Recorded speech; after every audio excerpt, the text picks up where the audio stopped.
This is the plaintiff, Geraldine Winfield. She says she and the defendant are technically cousins, but they were raised like brother and sister. In 2010, the defendant got arrested and put in jail, and he asked her to help him out with some money because his wife left him, and his kids refused to speak to him. She felt badly for him, so she gave him money for a lawyer, which he desperately needed. The defendant has repeatedly told her he'd pay her back, but hasn't, and she can't afford to lose $2,220.54, so she's suing.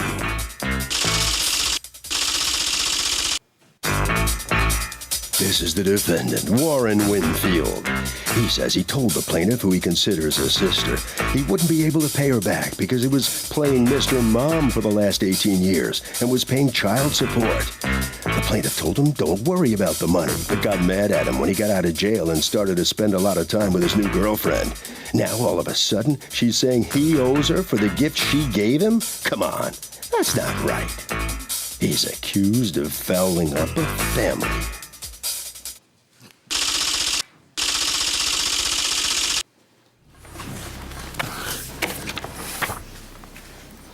Geraldine Winfield, you are suing Warren Winfield for legal fees, money that you put into his commissary account while he was incarcerated, and loans. How do you two know each other? He's my cousin. He's my first cousin. My mom and his mother were sisters, and we were raised together, so we call each other brother and sister. Okay. But we're really first cousins. Okay. And what happened here? Warren was living with his wife and children, and he got arrested in March of 2010. For what? For what? Domestic violence. Well, some older for what? kids. What was the charge? Some older kids took some of my son's stuff, so I took the law into my own hands, tried to get it back, and I was charged with burglary or something like that. Burglary. What was the domestic violence that she's talking about? There was no domestic violence. Were there any domestic violence charges against you ever? Well, in the past, yeah. Okay. So you went to jail for how long?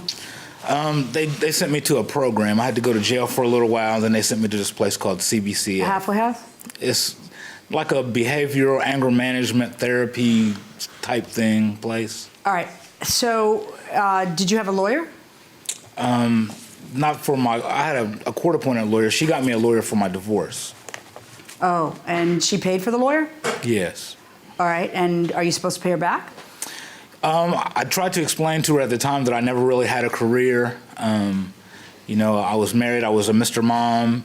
I'm sorry. What does that have to do with paying her back? How do you pay somebody back if you don't have a job Get a job. or a career? Get a job.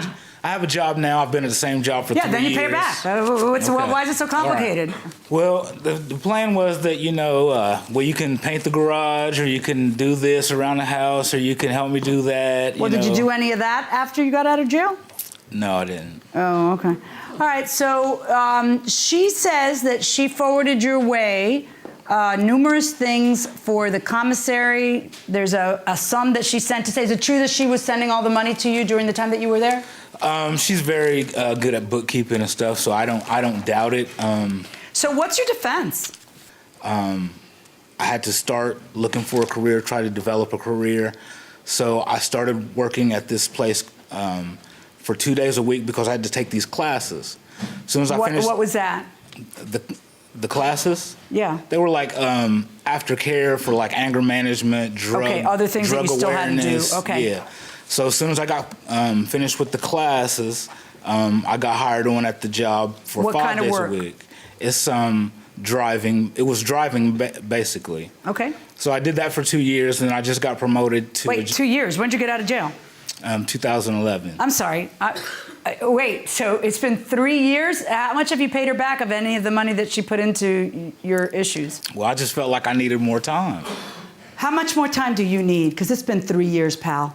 How much time do you think a bank would give you? I don't know about a bank. Oh, by the way, if you paid $5 in the 3 years? I don't know about. Have you paid $5? No. Okay, have you had $5 in the 3 years to pay? I've had about 50 cents. You've had 50 cents in 3 years? Sometimes I have enough left to get a cheeseburger. Are you working full time? Yes, now I am. Okay, so what's your excuse? Welcome back to the People's Court. Harvey Levin here. Would you loan money to a relative? Of course not. I'm just kidding. Maybe depends on who it is. If it's like a faraway, distant cousin, no. you know. But isn't it risky? I mean, isn't there some risk in renting to a relative? Yes, absolutely, yes. It's dangerous, dangerous. Would you do it if they needed the money? Probably, yes. Okay, well, at least you're honest about it. Promissory note. Probably need a promissory note. Would you do that with a relative and make them sign something? Yes, yes. Smart man going inside the courtroom. What am I supposed to do with you? I don't know. Look. Kind of look ungrateful, don't you? I'm not ungrateful. You sound ungrateful. What do you think is going on? Because she's been pretty patient. Why do you think she's finally lost her patience? I don't know. Yeah, you do. You have a whole theory in your answer to the complaint. Okay. Why do you think she's finally lost her patience? I mean, because it's been 3 years, but I'm available if she ever needs to holler at me or needs me to do something. I mean, we had to set up a time and a date. I can't just, like before, we would, if she needed something, I could drop and roll and do it Plaintiff right is then. very controlling. By the way, where did he go when he got out of prison? My house. For how long? He stayed there about 3 weeks. And then what happened? Then he got mad because I wouldn't let him use my car when he demanded it. And when I got home from work that night, all his clothes were in the trash and he was gone. Where did he go? That is not what happened. He went to a girlfriend's house. That How is did he not get a girlfriend so fast? Who would let him into the house? He was working a girlfriend while he was working okay. me too. So Did you move in with a girlfriend? No. After I got out of prison, I stayed with the plaintiff in her home, you say, in your Yes. answer to the complaint. But she kept getting mad that I was spending too much time with my girlfriend and not enough with her. And that's why I left, because She's I got never home had a from- husband, and she thought that when I moved in, it would be bro and sis kicking it. But I'm 46 years old. I have to live my life. She should go get her own boyfriend and not worry about what I'm doing. She is very controlling. And if you live your life the way she wants you to live it, then everything's good. But when I started spending time with my girlfriend, she started saying I owed her the money she gave me in jail. In the past, whenever she gave me money, I'd just work it out and paint her garage or something. But now, because I had a girlfriend, she got mad. She has to get her own boyfriend and not be worrying about me. When I got home from work that night that she's talking about, there was a long letter laid out on the table. It said, you spending too much time with your girlfriend, your head is so far up her butt that you know, I'm your real family, you need to be doing this and that and the other. Okay. What's then, doing this and that and the other? What was that? Do you have the letter? No, I don't. Okay, what was this and that and the other? Like cleaning the house and stuff like that. But I thought, The stuff that affects her. It's not that she doesn't want you to be with your girlfriend. She doesn't want you to be a pig, and she wants you to participate and contribute. Okay. I saw the letter that she wrote you. Who was writing you, by the way, while you were in prison? She was writing you. yeah. Yeah, and she wrote you a letter, 17 days to go. Yay, oh my God, you're a free man. Here are the things I expect from you. Right. And then she had this little list of things she wanted you to do, and among them was pay her back. Okay. That was on the letter. So You're how right. could this be a gift? How could this be something you don't have to do? Yes, ma'am? Ma'am, the final straw for me to bring this case was I had been in contact with him, off and on. Yes, you need to pay me. He kept saying he was going to pay me. I had a medical procedure that, once you get of a certain age, you have to have certain medical things done. And I called him and said, can you do this for me? Can you take me? I'm going to be sedated, etc. He said, yeah, I can do it, no problem. 3 days before the procedure, he calls and says, oh, I can't get off work that day, So I had to scramble and call an 80-year-old neighbor to take me to this procedure and stay with me and bring me home. And this is something that I expected Warren to do, and that was the straw that broke the camel's back. Because you were always there for him for every little need he had. Yes, ma'am. And then when you had this one need, he can't figure it out. Yes, ma'am. You need to pay her back, all right? Yes. $2,220.54. Verdict for the plaintiff. Thank you. All right, both sides, hold on right there. And so the defendant just turned and walked right out of that courtroom without even so much as a look over at his sister, Right. in quotes. Yeah. What's going through your mind? Like I said, I just needed some time to pay, some type of structure. I mean, if we can set up some type of payment plan, that's fine. 3 years. Come on. Okay. 3 years, Okay. Do you see how to people watching this case that you seem ungrateful? You could seem ungrateful?